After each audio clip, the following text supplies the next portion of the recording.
여러분 안녕하십니까? 김준석 해설위원입니다. 오늘은 정말 믿기지 않는 소식을 전해드리겠습니다. 인도네시아가 무려 19명의 귀화 선수로 구성된 대표팀을 꾸려 6월 열리는 월드컵 아시아 최종 예선에 총력전을 벌이겠다고 선언했습니다. 그런데요, 이 소식에 가장 먼저 겁을 먹은 나라 바로 중국입니다. 지금 중국은 언론부터 팬들까지 전부 비상사태 분위기입니다. 이건 진짜 위기다. 이제는 더 이상 물러설 곳도 없다. 이런 반응들이 쏟아지고 있습니다. 그럴 만도 한 게요. 지금 중국 축구는 기량, 정신력, 조직력, 그 어떤 것도 정상 작동하고 있지 않습니다. 말 그대로 총체적 난국입니다. 이제는 단순히 실력이 부족하다는 수준이 아니라 훈련 태도, 전략 준비, 선수단 분위기까지 모든 게 엉망인 상황. 이런 상태로 과연 인도네시아의 거센 공세를 막아낼 수 있을까요? 오늘 이 시간 중국 축구의 위기를 하나씩 짚어보면서 그 본질을 파헤쳐 보겠습니다. 채널 고정해 주시고 끝까지 함께 해주세요. 자, 이제 본격적으로 시작해 보겠습니다. 먼저 팩트부터 정확히 짚고 가죠. 인도네시아 축구협회는 최근 발표한 국가대표 예비 명단 32명 중 무려 19명을 귀화 선수로 채웠습니다. 비율로 보면 거의 팀의 절반 이상이 외국 출신 선수들입니다. 자, 그런데 여기서 끝이 아닙니다. 훈련 장소가 어디냐? 놀랍게도 휴양지로 유명한 발리입니다. 그냥 발리에서 훈련한다고요? 아니죠.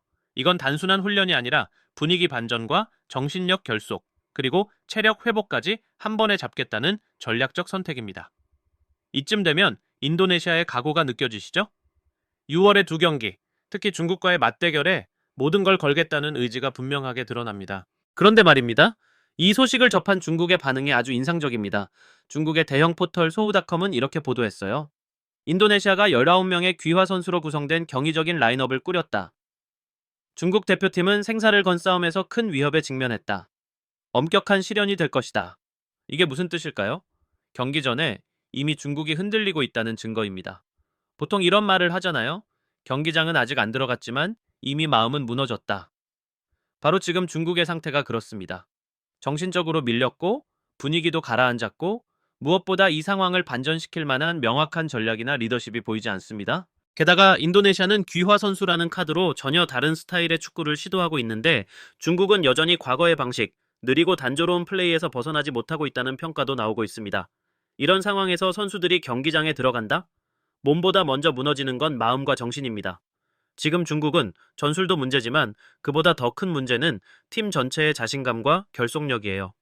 이걸 끌어올릴 수 없다면 6월 인도네시아전은 중국 축구 역사상 가장 뼈아픈 순간으로 남게 될지도 모릅니다. 자, 그렇다면 지금 중국 대표팀이 얼마나 위기인지 구체적인 성적을 보면서 짚어보겠습니다. 현재 중국은 C조 최하위, 승점은 단 6점, 상황이 아주 심각합니다.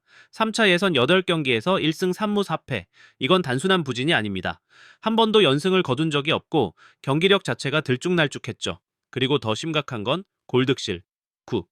이 수치는 단순한 패배가 아니라 완패 수준의 경기들이 많았다는 걸 말해줍니다. 수비는 쉽게 무너지고 공격은 날카롭지 않다는 뜻입니다. 하지만 문제는 여기서 끝이 아닙니다.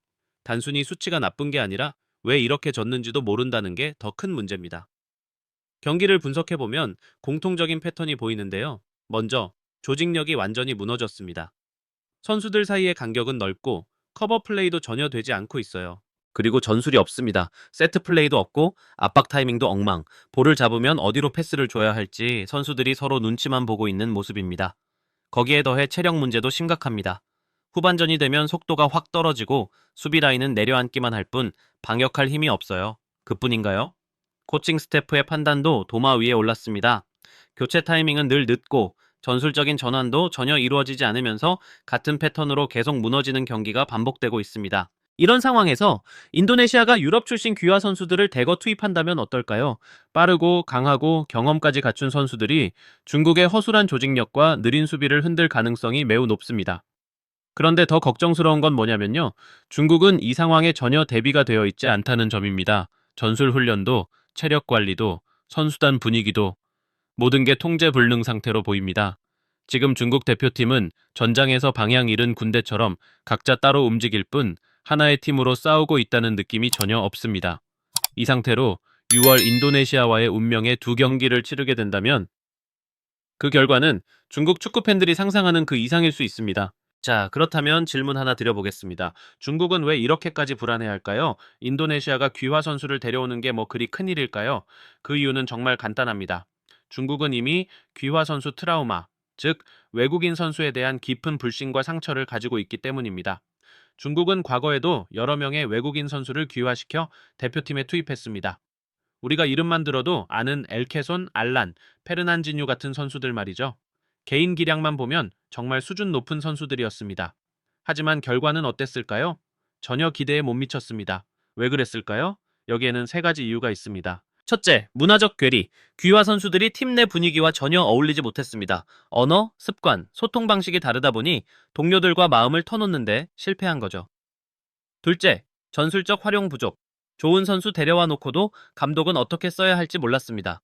그냥 앞에 세워두고 네가 알아서 해라는 식의 기용이 많았어요.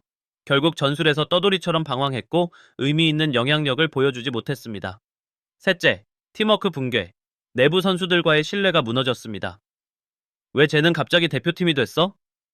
우린 몇 년 동안 땀 흘렸는데 쟨 뭐야? 이런 반감이 퍼지면서 분열이 생긴 거죠. 이 모든 걸 겪은 중국이기에 인도네시아가 귀화 전략을 쓰는 걸 보면서 되려 공포심을 느끼고 있는 겁니다. 자기들이 시도했지만 완전히 실패했던 방식. 그런데 인도네시아는 그걸 제대로 활용하려는 움직임을 보이니까 혹시 저 나라는 우리랑 다를 수도 있겠네? 우린 실패했는데 쟤들은 성공하면 어떡하지? 이런 심리가 중국 선수단 내부에 조용하지만 무섭게 퍼지고 있는 겁니다. 결국 기술보다 더 무서운 건 멘탈. 경기를 시작하기도 전에 마음이 흔들리면 그 경기는 이미 절반 이상 지고 들어가는 거나 다름없습니다. 여러분, 아무리 전술이 화려하고 선수 구성이 좋아도 정신력이 무너지면 모든 게 무너집니다. 그 전술은 그냥 종이 위에 그려진 선에 불과하죠. 지금의 중국 대표팀이 딱 그렇습니다. 경기를 보면 이들의 정신력 부재가 너무나도 뚜렷하게 드러납니다. 첫 번째, 실점 이후 수비 라인의 붕괴. 골을 먹히는 순간 선수들 사이의 거리감이 확 벌어지고 커뮤니케이션이 완전히 끊깁니다. 아직 시간은 남았다는 태도가 아니라 아, 또 졌구나 하는 체념이 먼저 보입니다. 두 번째, 후반전 집중력 붕괴. 전반전엔 그래도 어느 정도 버팁니다. 하지만 후반으로 갈수록 움직임이 둔해지고 공격은 엉성해지고 수비는 멍하니 서 있습니다. 몸이 무거운 게 아니라 마음이 무너진 겁니다. 세 번째, 감독의 목소리가 선수들에게 전달되지 않습니다. 벤치에서 아무리 외쳐도 선수들은 반응이 없어요. 전술 지시가 들어가도 전혀 반영되지 않고 경기 흐름이 꼬여도 자율적인 조정이 없습니다. 여러분, 이건 단순한 기술이나 전술의 문제가 아닙니다. 이건 리더십의 부재이고 책임감의 실종이며 무대 위에서 스스로를 믿지 못하는 자기 부정입니다. 지금 중국 대표팀은 국가대표라는 무게를 이겨내지 못하고 있어요. 한 나라를 대표한다는 자부심도 팬들을 위해 반드시 이기겠다는 각오도 보이지 않습니다. 감독이 전술을 아무리 바꿔도 선수 명단을 아무리 바꿔도 이런 마인드셋과 조직력으론 절대 한계를 돌파할 수 없습니다. 축구는 11명이 뛰는 스포츠이지만 결국 하나의 마음으로 뭉쳐야 승리할 수 있는 경기입니다.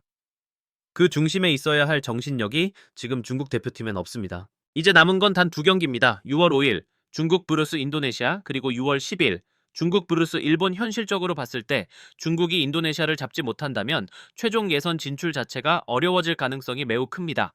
문제는 지금 이 시점에서 중국이 그 인도네시아를 꺾을 수 있을까? 그 가능성이 생각보다 낮다는 겁니다. 왜일까요? 인도네시아는 분위기가 계속 올라가고 있습니다.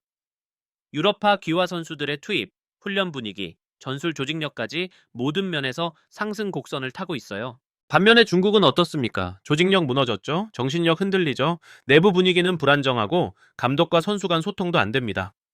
전력만 놓고 보면 이미 접전이 아닙니다. 그런데 더 중요한 건 결과가 아닙니다. 중국 내부의 근본적인 혼란이 아직 해결되지 않았다는 점. 한 경기 이겼다고 달라질 게 없습니다. 선수 몇 명 교체했다고 해결되지 않습니다. 문제는 뿌리입니다. 정신력, 시스템, 리더십, 철학. 이 모든 게 정비되지 않으면 중국 축구는 앞으로도 같은 자리를 맴돌 수밖에 없습니다. 이번 6월, 중국에게 진짜 중요한 건 승리가 아니라 내부 개혁의 시작이 되어야 한다는 것. 그렇지 않으면 결과는 또다시 뻔해집니다. 여러분, 오늘 우리가 이 이야기를 깊이 들여다본 이유는 단 하나입니다. 바로 교훈입니다. 그리고 준비되지 않은 축구가 어떤 결과를 낳는지 그 신뢰를 지금 중국 축구가 아주 적나라하게 보여주고 있기 때문이죠. 중국은 위기입니다. 하지만 그 위기에서 배우지 못하면 그건 더 이상 기회가 아닌 퇴보일 뿐입니다. 반면 인도네시아는 다릅니다. 과감한 전략, 귀화라는 결단, 그리고 그 전략을 지탱할 조직력과 정신력이 뒷받침되고 있어요. 이제 축구는 단순한 실력 싸움이 아닙니다. 누가 더 철저하게 준비했는가, 누가 위기 속에서 흔들리지 않는가, 이 차이가 결과를 가릅니다. 여러분, 오늘 이 경기를 보며 우리가 느껴야 할 건 단순합니다. 준비된 팀은 절대 흔들리지 않는다. 마음이 무너지면 아무리 뛰어난 기술도 빛을 잃는다. 오늘도 함께 해주신 여러분, 진심으로 감사합니다. 영상이 유익하셨다면 좋아요와 구독, 그리고 댓글로 여러분의 의견도 꼭 남겨주세요. 다음 영상에서는 더 뜨겁고 더 깊이 있는 분석으로 돌아오겠습니다. 이상 김준석 해설위원이었습니다. 감사합니다.